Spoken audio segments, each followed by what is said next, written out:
La signature de la lettre de mission démarre le projet et autorise le responsable à mettre en œuvre les ressources pour planifier et réaliser le projet.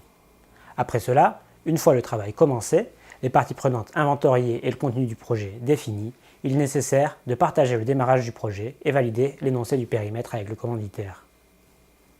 On prévoit donc une réunion pour partager le lancement du projet et revoir avec les principales parties prenantes le contenu de celui-ci.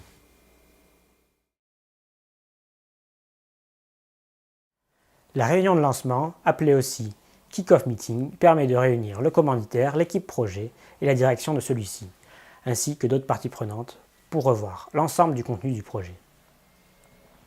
Lors de cette réunion, on présente l'équipe qui va travailler sur le projet et passe en revue l'ensemble de ce qui est attendu de celui-ci, les objectifs, les livrables, mais aussi les contraintes. Cela permet d'expliciter pour l'ensemble des parties prenantes les éléments clés du projet et vérifier la bonne compréhension de ceux-ci par tous. Cela permet aussi d'ajuster certains points lors de cette rencontre s'il y a eu des incompréhensions ou des oublis.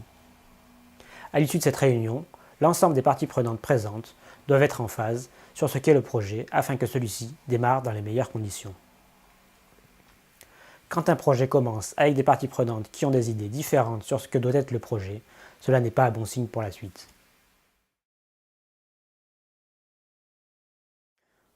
Vous est-il déjà arrivé de démarrer un projet avec des intervenants qui ont des idées différentes de ce qu'est le projet?